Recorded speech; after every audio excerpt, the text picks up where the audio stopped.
Amém. Nós estamos ainda nos lembrando da conferência maravilhosa que tivemos desde a sexta-feira com as nossas mulheres aqui fazendo um tempo muito especial com essas interrogações que vão direcionar para o tema da conferência, que foi Mulher, onde estás?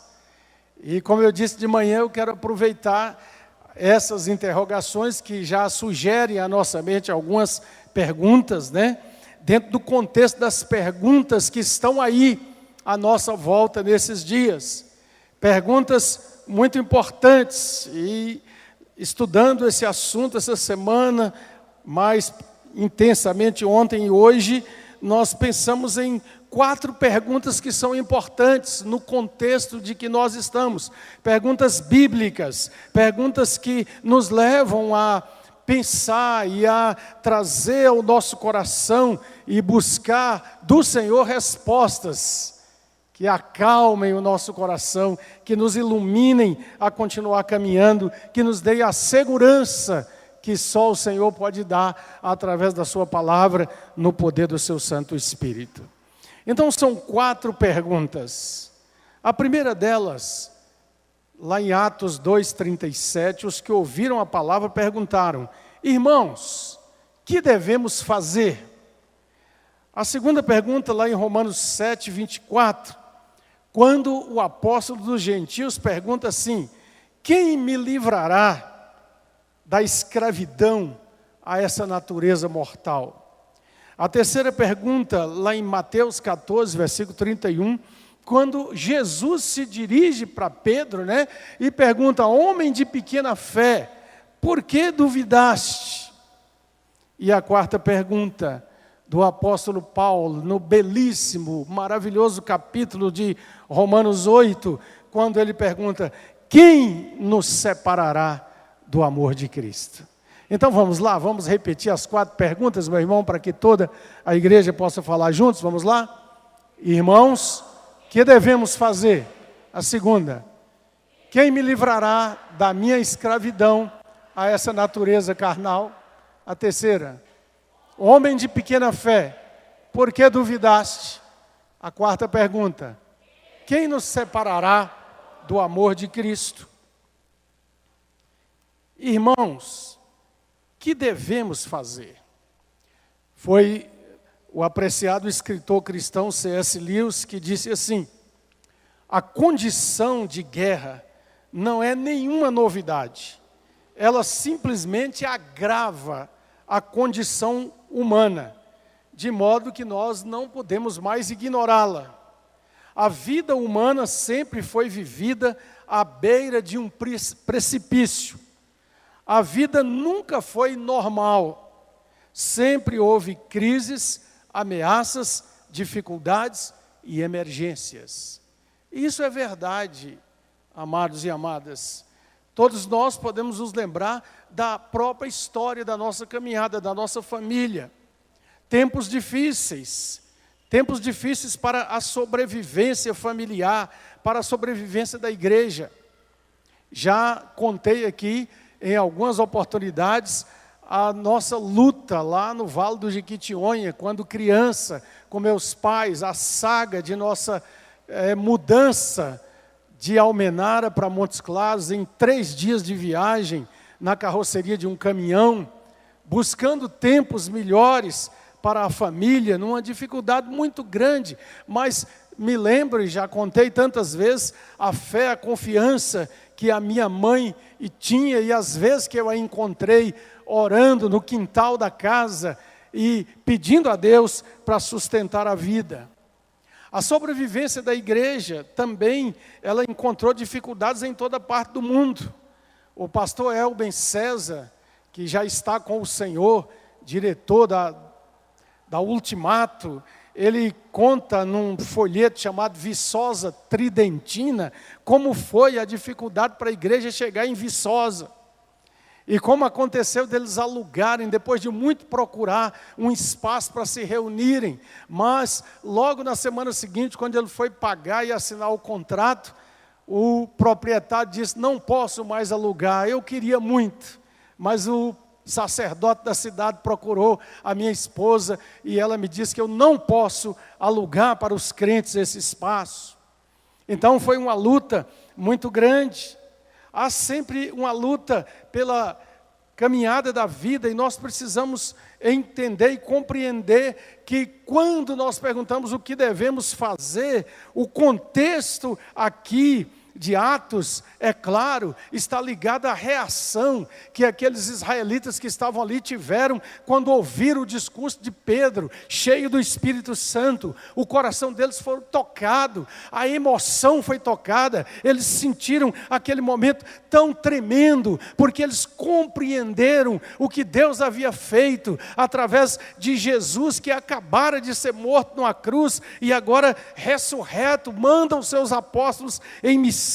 Eles precisam tomar uma decisão, e então o texto diz que o apóstolo diz: olha, arrependei-vos, recebam o selo da adoção em Cristo, recebam o Espírito Santo. Mas essa pergunta também tem a ver com a atitude que nós tomamos em cada momento de crise, em cada momento em que grandes questões estão no ar. E por isso, amados irmãos e irmãs, eu me atrevo a dizer que a decisão que vocês, que nós vamos tomar nos próximos dias, com relação à nossa maneira de viver e de olhar para a realidade à nossa volta, tem muito a ver com o tipo de fé que nós professamos e com a segurança que nós podemos ter em Cristo.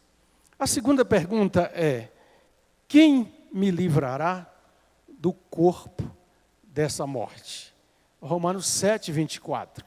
Você sabe que o apóstolo Paulo, ele está aqui no momento em que ele vê algo diferente acontecendo dentro dele. Ele está tratando com os romanos e tratando com os judeus que haviam se convertido, mas que estavam ainda apegados à lei, para dizer que de fato nós precisamos compreender que, embora uma lei da carne ainda milita no nosso corpo e nos leva para a prática do mal que nós não queremos praticar, nós precisamos compreender a obra de Cristo em nos restaurar e nos livrar. Mas eu queria também pegar esse texto para nos fazer pensar no propósito da nossa vida, na direção que nossa vida está tomando, de que forma nós estamos olhando para nós mesmos, o nosso corpo, as nossas emoções, os nossos desejos, à luz daquilo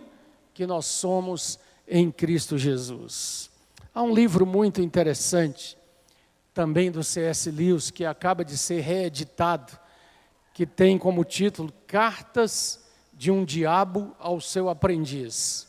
É um livro muito interessante porque esse cristão tão iluminado, tão bem preparado academicamente, ele imagina no livro os seres, um diabo mais velho, instruindo um seu sobrinho, um tentador mais novo, como alcançar e seduzir o coração dos homens. Então ele diz assim, numa dessas cartas: os seres humanos vivem no tempo, porém o inimigo os destinou à eternidade. Ele está dizendo o inimigo é Jesus, né? Os destinou à eternidade. É por isso que eu acredito que ele quer que os homens atentem basicamente para duas coisas. Primeiro, a própria eternidade e aquele ponto do tempo, da eternidade, que eles chamam de hoje, né? Então, ele quer que os seres humanos fiquem aí sempre preocupados, tanto no tempo presente, que se esqueçam de que tem uma eternidade para viver, de que se esqueçam que eles estão aqui por um tempo muito breve, muito passageiro. Então, o que esse inimigo quer fazer é que com você esqueça de que você é eterno, de que somos destinados a uma existência eterna. E por isso, nós precisamos entender que aquilo que fazemos, aquilo que pensamos, a forma como nós vivemos, vai dizer respeito a tudo aquilo que nós queremos alcançar e que nós somos em Cristo Jesus. Ou seja, a tentação é para que a gente viva sem pensar na eternidade. Mas o Senhor quer que nós vivamos sabendo disso, que tudo que fazemos aqui tem consequências eternas. E é por isso que nós somos chamados para viver, não numa realidade somente de um corpo que perece, mas numa realidade mais ampla, mais profunda, que nos conduz, de fato, à presença viva do nosso Deus. A terceira pergunta é: homem de pequena fé, por que duvidaste? Jesus está falando com Pedro.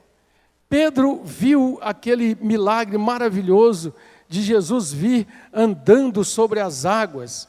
E então Pedro está extasiado, maravilhado. Você conhece o texto. E Pedro sempre é aquele entre os apóstolos, os discípulos de Jesus, que tem a coragem de tomar uma iniciativa. E ele fala com o Senhor: Senhor, se és tu, deixa-me ter contigo, Jesus. E Jesus fala: vem, Pedro. E Pedro vai. Então é muito interessante porque Pedro começa a andar sobre as águas, mas de repente diz o texto que Pedro começou a reparar na força do vento. E ao reparar na força do vento, ele então começa a temer. Ele começa a sentir a sua própria fraqueza humana. E aí ele é totalmente tomado por um sentimento de temor, de medo. E ele começa a afundar. E Jesus então fala com ele: moço, cuidado, porque você duvidou. Se você pediu a mim, se você está vindo, continue, caminhe firmemente, olhando para mim. Meus amados, Pedro é alguém mortal como nós. Pedro tem os mesmos sentimentos do que nós. E nós podemos nos identificar muito com ele quando nós começamos a perceber, tirando os olhos de Jesus, a nossa própria fragilidade. Nós somos 100% mortais. Estava lendo um comentário de um pastor, e ele disse que, falando sobre essa realidade, um amigo assim, muito brincalhão, mas um cristão assim, muito alegre, ele disse: olha, na minha cidade também somos 100% mortais. Estamos todo dia tendo gente morrendo. E até gente que nunca morreu está morrendo agora. Então, é para dizer que essa é uma realidade clara na nossa vida. E muitas vezes as pessoas são surpreendidas por estar de frente com essa realidade. Eu estava me lembrando, e vou citar 2 casos que eu creio que a maioria conhece. Um que foi de muitos anos atrás, da conhecidíssima Lady Diana, lá da Inglaterra. E mais recentemente, de um dos homens mais ricos do mundo, Steve Jobs. Pessoas que poderiam ter à sua disposição todo o aparato que o dinheiro possa comprar no mundo. Verdade ou não? Pessoas que podiam ter tudo, todo o socorro, e que o caso da inglesa naquele acidente, e o caso do Jobs por uma doença, por uma enfermidade no fígado. Então, esses exemplos nos mostram que, de fato, nós precisamos olhar e entender a nossa absoluta transitoriedade. Todos os dias nós temos notícia. Dia desses soube, e assim meu coração ficou entristecido, da história de um profissional da odontologia aqui de Montes Claros que morre na praia, no meio dos seus familiares. Situações que de fato nos fazem ficar com o coração muito entristecido, mas que mostram que nenhum de nós é imortal, e nenhum de nós pode fazer planos para o amanhã como se fôssemos donos da nossa própria vida. Nós precisamos compreender que a nossa vida depende totalmente de Deus. Como nós cantamos aqui nessa noite: nunca me deixes esquecer, Senhor. Eu digo que a vida humana é um milagre tremendo. Eu digo que nós não podemos ter explicação clara para como os processos vitais vencem tanto tipo de contaminação, de bactérias que estão dentro do nosso intestino, de germes que estão no ar, de tantas coisas. E quando nós ficamos tão preocupados com isso, nós vamos adoecer, porque o nosso corpo foi instruído, preparado, feito de forma assombrosamente maravilhosa por Deus, para cuidar de coisas que nós não podemos cuidar. Ou você já parou alguma vez para pensar se o seu coração está batendo, se o sangue está circulando, se os anticorpos estão agindo? Eles estão aí, porque Deus determinou que assim o fosse. Eu vi uma paramédica, parece que da Inglaterra, falando sobre esses contextos todos aí, né? E dizendo de alguém que foi ao supermercado e comprou, parece que 900 rolos de papel higiênico, porque disse assim, eu vou ficar de quarentena e eu vou precisar. Quer dizer, essa ideia de que eu dou conta. O pastor Roberto nos falou que não encontrou álcool gel na farmácia, né? Então, parece que a gente quer de alguma maneira fazer as coisas como se tudo dependesse de nós. Não estou minimizando a necessidade de cuidado, mas estou dizendo que o cristão precisa olhar de uma outra perspectiva e precisa pensar nos outros. Me lembro quando era bancário ainda, talvez alguns aqui vão se lembrar que caíram umas barreiras aqui na saída para Belo Horizonte e demorou muito tempo para que a estrada pudesse ser desobstruída. E um dia eu estava no banco e alguém chegou e falou, olha, no supermercado, na época só tinha um grande em Montes Claros, né? Só tem agora sal e papel higiênico. E vamos correndo procurar as mercearias e comprar e fazer uma feira. Eu disse, eu não vou fazer isso, porque e aquele que não pode comprar, que está esperando o pagamento que vai chegar ainda lá no dia 5 para comprar? Então, como é isso? Nós precisamos olhar com sabedoria essas coisas, porque nós somos de Deus. Stanley Jones conta num dos seus livros a história de um cristão europeu chamado Emerson, um homem que tinha muita comunhão com Deus, um homem de oração, e ele diz que alguém, um jovem, chegou uma vez, um jovem da igreja, perante o senhor Emerson, que ficava sentado lá na sua cadeira e instruía as pessoas e orava, e ele disse, senhor Emerson, eu vim aqui correndo porque eu ouvi dizer ali que o mundo vai acabar. Ele disse que aquele cristão olhou para ele e disse, querido, fica tranquilo, se ele acabar nós podemos passar sem ele. Então ele tinha uma certeza no seu coração. Jesus perguntou, meus irmãos, e é outra pergunta de Jesus, Mateus 16, 26, que vantagem há em alguém ganhar o mundo inteiro e perder a vida eterna? Que é que se pode comparar com o valor da vida eterna? Nós precisamos refletir sobre essas coisas, porque elas têm que nos conduzir a uma perspectiva de fé e de esperança que só o Senhor pode trazer ao nosso coração e pode nos conduzir para uma perspectiva de dependência completa dEle. Mas vamos para a quarta pergunta, eu queria que você projetasse para nós, por favor, querido. Quem nos separará do amor de Cristo? Quem nos separará do amor de Cristo? Vamos para a palavra, abra Romanos capítulo 8, esse texto tão precioso, essa revelação que o Espírito Santo de Deus faz a nós, e que o apóstolo Paulo, como todos nós conhecemos, ele, ao fazer todo esse ensino a respeito da palavra, do que Deus fez por nós, verso 31, Romanos 8, 31, que diremos, pois, à vista dessas coisas? Se Deus é por nós, quem será contra nós? Aquele que não poupou o seu próprio filho, antes por todos nós o entregou, porventura não nos dará graciosamente com ele todas as coisas? Quem intentará acusação contra os eleitos de Deus? É Deus quem os justifica. Quem os condenará? É Cristo Jesus quem morreu, ou antes quem ressuscitou, o qual está à direita de Deus e também intercede por nós. Vamos juntos, 35. Quem nos separará do amor de Cristo?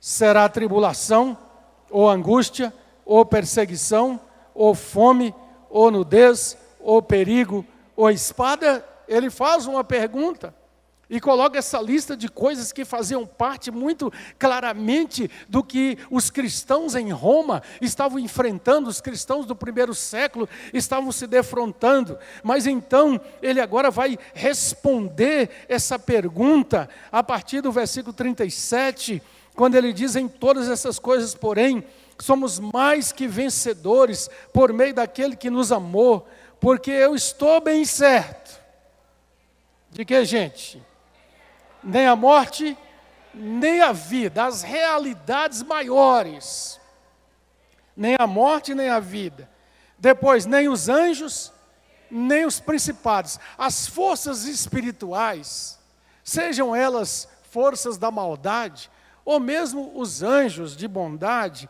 também eles não têm nenhuma condição de interferir naquilo que é o nosso relacionamento com Deus em Cristo Jesus. Nem as coisas do presente, nem as do porvir, nem os poderes, nem a altura e nem a profundidade, uma dimensão de espaço, nem qualquer outra criatura poderá nos separar do amor de Deus que está em Cristo Jesus, o nosso Senhor. Então nós precisamos olhar, meus amados e amadas, para aquilo que nós sabemos, as coisas que nós já sabemos em Cristo. E o apóstolo Paulo, ele é muito claro em declarar essas verdades espirituais para que a gente possa nelas descansar o nosso coração. Nós sabemos que o Filho de Deus veio até nós sabemos que somos de Cristo, nós sabemos que o bom pastor disse que ele conhece as suas ovelhas. Nós sabemos que nossa vida está escondida em Deus, em Cristo, por causa da sua obra na cruz. E isso tem de nos fazer sossegar e aquietar o nosso coração. Nos levar a compreender a dimensão daquilo que Deus fez por nós e realizou na nossa vida. Mas, que faremos, irmãos? Foi a primeira pergunta. Qual é a nossa atitude? Qual é a maneira como nós vamos enfrentar os fatos e as dificuldades, não somente desse tempo agora, que poderá levar aí, segundo as autoridades de saúde, alguns meses, mas todas as calamidades, lutas e dificuldades que nós sabemos que fazem parte e vão continuar a fazer parte da vida em todo o nosso caminhar aqui. Nós sabemos e aprendemos biblicamente que todo cristão está debaixo daquilo que a teologia bíblica chama da providência de Deus. A providência de Deus é a maneira amorosa pela qual o Pai Celestial cuida dos seus filhos, que Ele recebeu em Cristo Jesus. E nós vemos várias manifestações da providência de Deus na nossa vida. Aliás, se nós pensarmos bem, e eu gosto de um autor que ele fala que nós vivemos a maior parte do nosso tempo debaixo da providência tranquila. Vamos dizer, providência tranquila. Ou seja, na maioria das vezes, na grande e maioria esmagadora do tempo, nós temos o que comer, temos o que vestir, temos uma casa, temos uma cama para dormir. De vez em quando até podemos trocar o colchão por um ainda mais confortável. Nós temos o trabalho, nós plantamos e colhemos, nós vamos a uma feira livre, a um supermercado, e há uma variedade imensa de coisas para nós. Se alguém não gosta de um tipo de manga, tem outro, não é? Como disse a irmã Nelly ontem, né? O piqui de Goiás, mas ela experimentou de Minas e ficou maravilhada, né? Então, nós temos essa provisão de Deus. Mas muitas vezes, a gente começa a ser tão assediado por essas palavras da crise, o espírito da crise, as notícias da crise, que nós estamos recebendo o benefício de Deus e ao mesmo tempo estamos preocupados, aflitos. diante de uma refeição e preocupados com a próxima, querendo acumular de alguma maneira. Eu não estou aqui dizendo que ninguém deva ser imprudente, mas nós precisamos pensar primeiro a quem nós pertencemos, de quem nós somos. E, de fato, dentro da nossa mente, dentro do nosso coração, a quem nós atribuímos o poder viver e viver com dignidade. É o nosso próprio braço? É a nossa capacidade no trabalho, no emprego, na empresa, no serviço que fazemos, no concurso, na busca de melhor salário?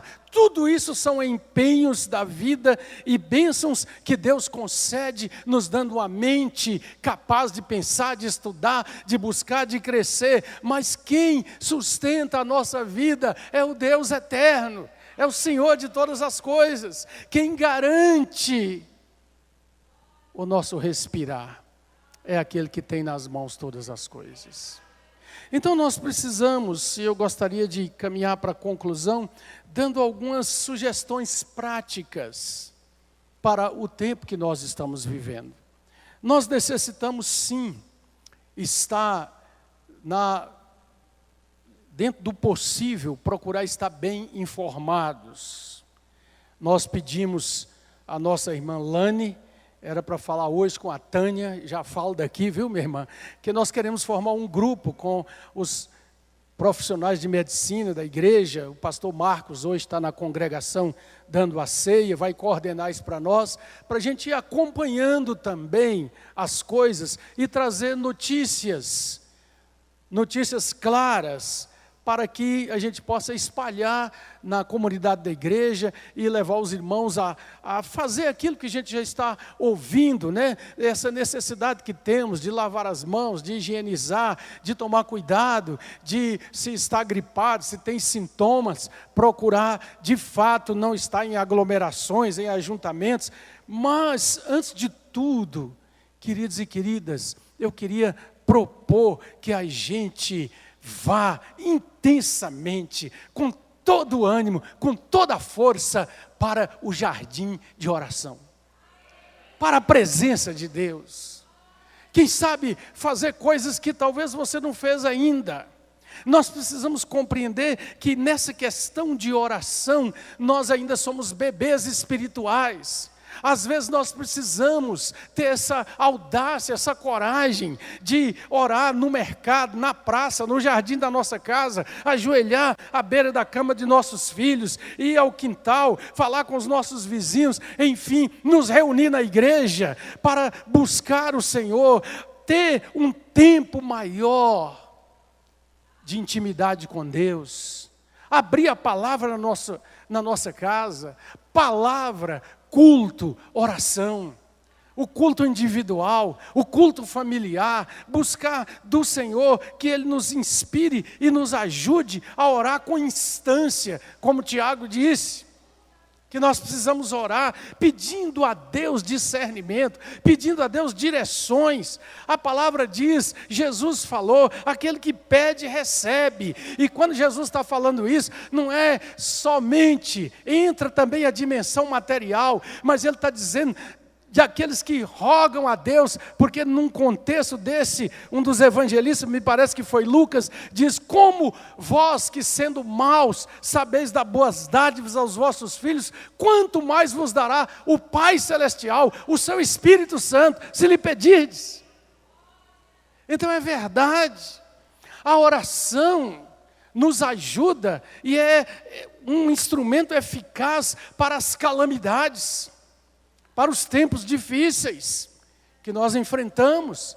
Nós precisamos caminhar para uma prática constante. Quem sabe, no meio de todo esse pavor, nós tenhamos grandes oportunidades de dizer para um amigo, para um vizinho, para um colega de escola, para alguém com quem convivemos, a respeito do Deus que tem o controle de todas as coisas em suas mãos.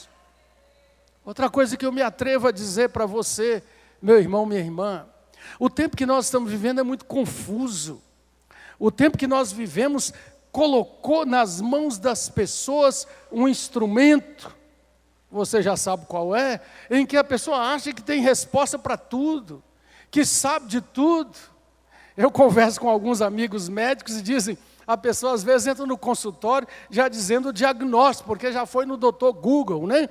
E já perguntou um tanto de coisas, e já vem dizer para o médico que estudou tanto, e que ele já foi lá, quem sabe, só para pegar uma assinatura na receita, né? Tomemos cuidado com esse negócio. Eu estou percebendo também, nesse tempo, que as pessoas estão cheias de uma arrogante pretensão de saber tudo. De saber todas as últimas notícias a respeito de tudo. Será que eu estou exagerando? Mas eu olho para a palavra de Deus e eu vejo a palavra dizendo: Deus, humilhai-vos debaixo da poderosa mão de Deus, porque Deus resiste aos soberbos, mas dá graça aos humildes. A gente tem que tomar muito cuidado, recebe uma coisa aqui, já repassa para 10, para 20, e vai fazendo aquele negócio e tal. Nós precisamos ser criteriosos. Nós precisamos saber a fonte das coisas. É tanto especialista falando. E a pessoa pode falar o que quiser, né? Aqui é doutor falando de tal, diplomado em Oxford, pesquisador não sei aonde, e vai falando aqui tanto de negócio que você não sabe como averiguar de fato. Então nós precisamos pedir a Deus sabedoria. Eu gosto dessa palavra, que Deus dá graça aos humildes. Quem sabe é um tempo da gente se dobrar mais de joelhos diante do Senhor. Senhor, mostra-me, dá-me direção, põe na minha mente a capacidade de compreender o que está acontecendo, porque muitas vezes nós somos assim, quase que conduzidos, manipulados pela mídia, né? Olha, vai ter um programa completo sobre o coronavírus de meia-noite às 6 da manhã, e aí você não vai dormir, porque quer saber tudo, e aquela coisa, e aquele peso, e aquele fardo. Oh, Jesus disse: vinde a mim, cansados e sobrecarregados, tomai sobre vós o meu jugo, aprendei de mim, que sou manso e humilde de coração. Quem sabe esse é um tempo de humildade de coração, de nos quebrantar, de dizer: Senhor, eu não sei, mas Tu sabes. Senhor, não me deixe querer saber, e saber mais do que o outro, e querer ensinar o outro, e querer ser professor do outro, e querer ser o condutor do outro, o manipulador do outro. Nós precisamos dessa graça de Deus, prometida na humildade. Mas eu quero insistir na oração. A oração foi instrumento eficaz de Deus em muitas transformações da história desse mundo. A oração salvou a Inglaterra num momento histórico terrível, quando a nação foi toda chamada para buscar o Senhor. No meio da Segunda Guerra Mundial, dias difíceis, em 1944, diz a história, e tem vários documentários sobre isso, numa única noite, Hitler resolveu que todo o poder da aviação, da temida aviação alemã, era para ser mandado em hordas, uma atrás da outra, sobre Londres, e a cidade foi bombardeada de forma impiedosa. E naquele dia, os analistas todos calcularam que a Inglaterra ia cair, e caindo a Inglaterra, o império terrível que estava sendo urdido na Europa, fincaria suas bases. Mas naquela noite há relatos de milhares de crentes ingleses de joelhos orando e pedindo a Deus força.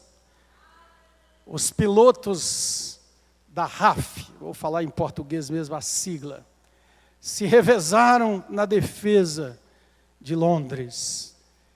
E o primeiro-ministro Churchill disse assim a respeito daquele dia: nunca tantos deveram tanto a tão poucos, referindo à bravura e coragem daqueles pilotos. Mas C.S. Lewis nos informa que muitos deles eram cristãos sinceros, e que oravam antes de partir para aquela missão. Era um tempo de enfrentamento muito sério. E nós vivemos um tempo muito parecido. O povo de Deus precisa orar. A igreja precisa orar. Pais precisam orar. Esposos e esposas precisam orar. Filhos precisam orar. Jovens precisam orar. Crianças precisam ser ensinadas a orar. E quem sabe essa é uma grande oportunidade de não deixarmos os nossos filhos, aqueles que já têm a idade para a compreensão das coisas, sem saber o que está acontecendo. Que tal reunir e dizer, olha, essa epidemia, esse problema, isso aqui tem essas e essas consequências. Vamos aprender, vamos crescer, vamos ver que nós precisamos da graça de Deus. A oração muda situações e tem coisas que Deus não faz. Ele decretou na sua soberania não fazer, a não ser em resposta à oração do seu povo. Tiago fala isso. Vocês não estão pedindo, não estão recebendo porque não estão pedindo. Pastor Hernandes Lopes conta uma história num dos seus livros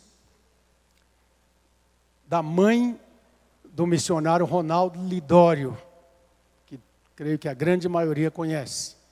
Conheci Dona Eusa. O pai dele, pastor Gedeon Lidório, foi pastor em Almenara, a gente menino ainda, homem de Deus, também pastoreou aqui em Porteirinha.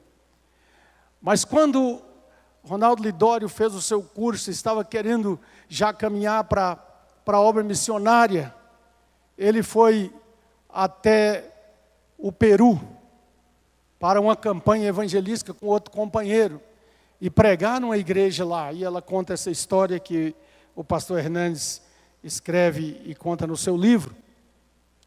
E lá, quando eles estavam no culto, aquele momento da revolução em curso no país, e os guerrilheiros do Sendero Luminoso entraram na igreja e arrebataram Ronaldo Lidório e o seu companheiro e o levaram abruptamente.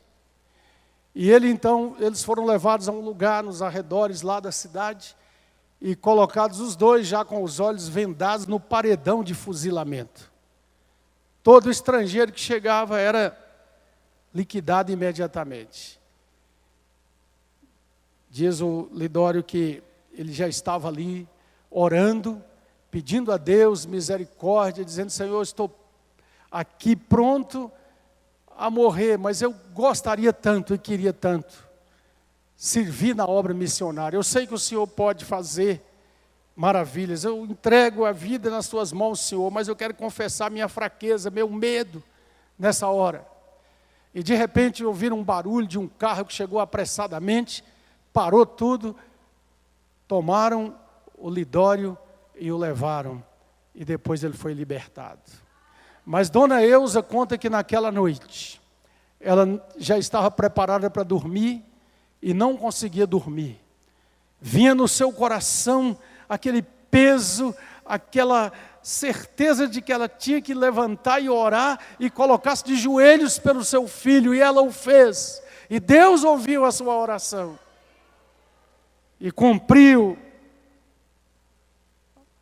algo que ele, no seu propósito, tinha na vida daquele moço, trazendo-o de volta, para que ele pudesse estar aí até hoje, pregando o evangelho entre os indígenas, entre os povos não alcançados. Esse é um tempo de oração, de clamor. Esse é um tempo da igreja se voltar de todo o coração para Deus. Que o Senhor nos ajude a fazer as perguntas certas, a não ficarmos tão condicionados a perguntar, vai chegar aqui, vai chegar na minha casa, vai contaminar um parente meu, vai isso, vai aquilo, Vamos deixar com os especialistas esse cuidado. Vamos orar também e orar intensamente pelos nossos irmãos e irmãs dos serviços de saúde, que estão nos hospitais, que estão frente a frente no combate a essa epidemia. Vamos pedir proteção, vamos pedir graça de Deus, vamos orar pelos que estão debruçados nos laboratórios buscando uma vacina. Deus age iluminando mentes, levando pessoas a fazer o melhor bem. Ai de nós, se Deus não tivesse levado um homem a estudar, pesquisar e descobrir a penicilina. São coisas de Deus, Ele está presente. A boa ciência é iluminada pela graça de Deus. E nós precisamos orar. E com certeza seremos abençoados por Deus.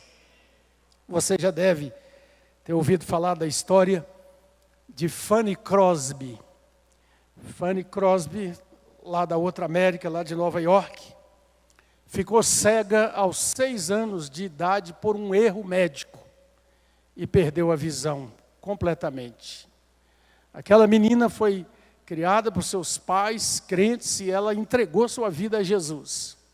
Ao invés de lamentar uma falha de outros que a fez perder coisa tão preciosa quanto a visão, ela procurou cada vez mais se achegar a Deus e ao Senhor.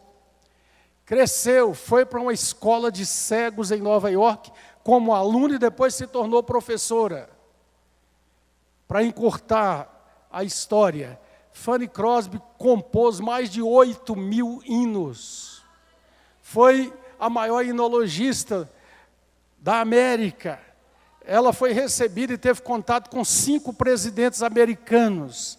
Ela inspirou muitos a voltarem os olhos para Jesus.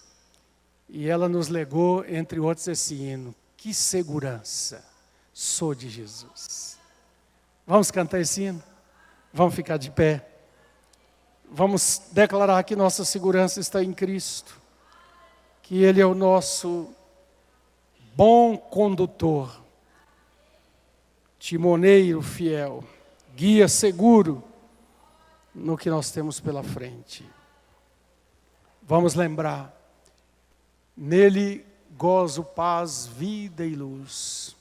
Com Cristo herdeiro, Deus me aceitou, mediante o Filho que me salvou. Vamos cantar.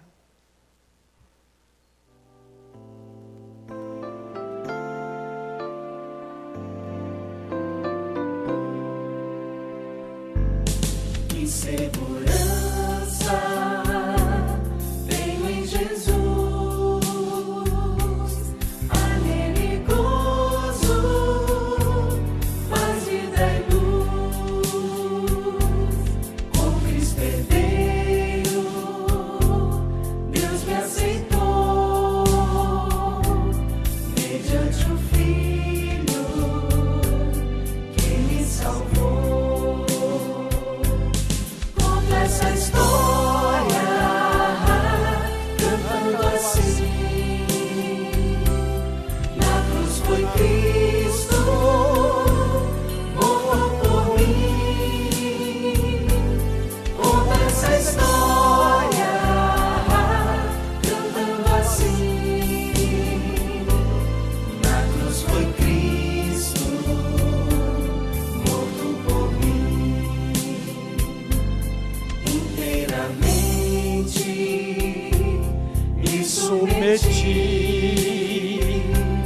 plena alegria nele senti,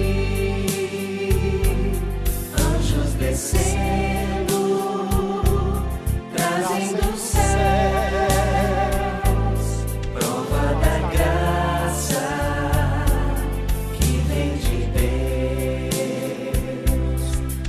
Essa história, cantando assim,